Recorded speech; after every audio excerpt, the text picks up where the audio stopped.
going on, big homies? This is your boy Malcolm, bringing you more anime content. The anime I want to hit you up with right now is that Godzilla singular point. Now, I love Godzilla.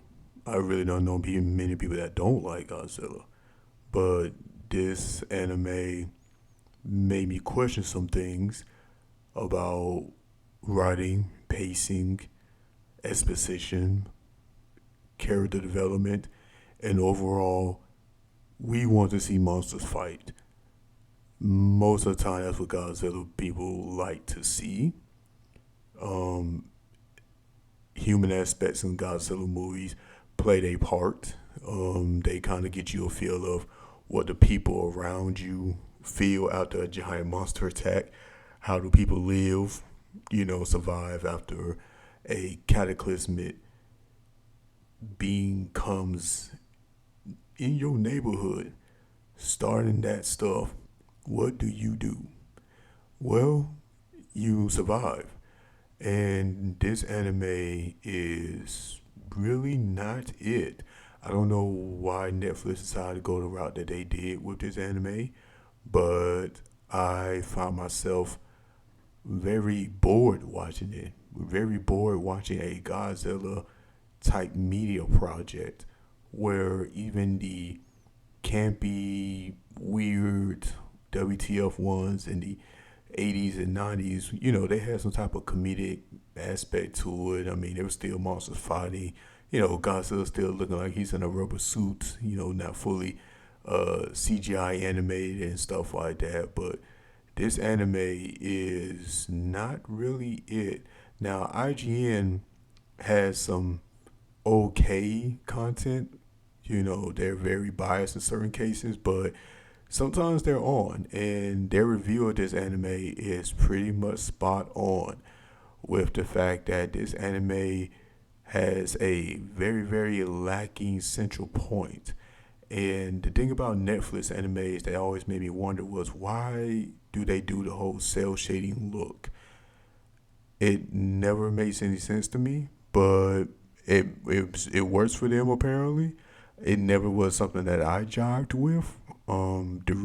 It's just people seem rigid, and I just had hope that we would see something that would have been positive to the Godzilla fandom, and in my opinion, this is not. This is something that I hope that will get better with time. I'll watch the first 4 episodes and I will struggle to watch the rest of them. I mean, it's only 13 episodes, and knowing Netflix, they're going to come out with a season 2 probably, and not going to learn what the audience really, really likes. I just hope for the best with this anime. Um, we can only hope that, people enjoy it. Now, we can look at the top 2 characters up there. Those are predominantly your main characters. It The show has multiple viewpoints, but it mainly kind of sticks with these two. Uh, it's one of those things where they're kind of supposed to be your human aspect. They both have their comedic factors a little bit. But it really is no sense of weightiness in this anime. It seems like things just don't have really a structure or a type of point that a lot of people can reference to. I mean, the monsters, for fans, they know the monsters. Some monsters some monsters you don't know.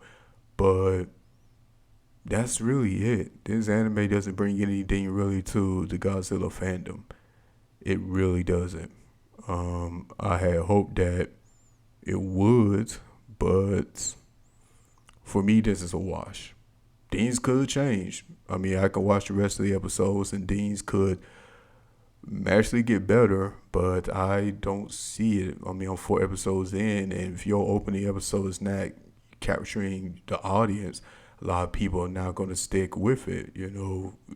We was kind of tired of TV shows where you have to watch 30 episodes in, and that's when it finally gets good. Why would it get good now at this moment when you're supposed to have grabbed my eye in the beginning? That's the problem with this anime. Now, Netflix original anime Godzilla Singular Point offers up a new spin on the King of Monsters mythos, and sadly, its plotting and comprehensible mess of metaphysics and exhausting exposition. And that's literally what it is. IGN was spot on with this. It is exhausting to watch. Like you're watching it and then your mind starts wandering off to other things. So you start looking at your cell phone or you go cook something to eat because it's just a lot of talking and a lot of different points that's being put out there about the show. And I'm sure the information is really relevant to each task and monster inside the show, but you really just don't feel it like that. It feels like it's a chore to get through this.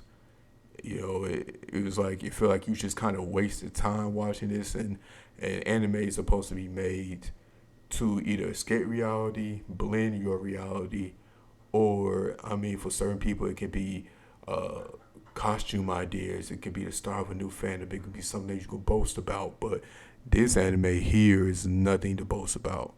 And I honestly don't see a lot of people talking about it because it's just probably one of those Netflix animes that people are like, oh, Netflix has an anime. It's dealing with Godzilla. Yeah, okay. Godzilla anime. That's cool. All right.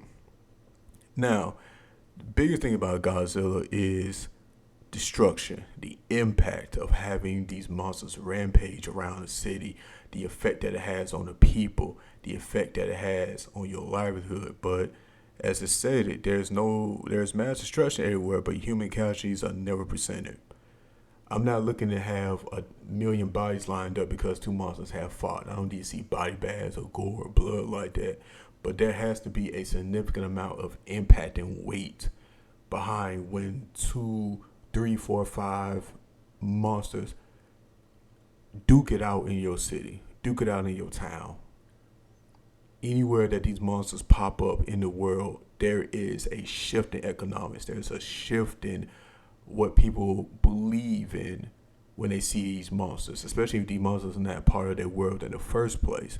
But you never really kind of feel that, with this anime.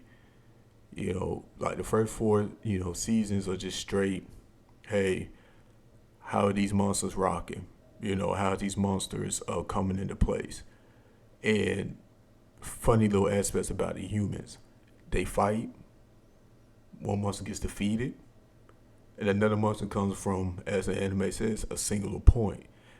And they're trying to give you all this information about the singular point, but it's not giving you true information that you really want to see, which is the monsters fighting.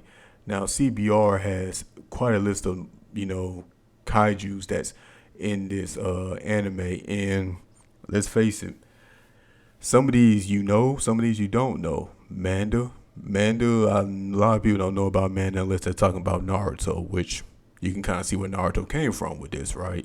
You can say, oh, well, there's Godzilla in this, there's Rodan in this, there's King Ghidorah, there's Hidora in this, but of course what people want to see is Godzilla, um, himself or herself, depending on which lore you're going with. But at the end of the day, when you're looking at monsters fighting and your main bad guy being Godzilla, which is a breath of fresh air because a lot of times Godzilla's not really a bad guy. Godzilla is a neutral character in any type of party most of the time, unless you're talking about one of my favorite Godzilla movies, which was Shin Godzilla, when Godzilla was literally the villain. And if they wanted to make an anime based off of Shin Godzilla, that would be so, that anime would drip something serious. Like I would watch it like ASAP if they to drop it.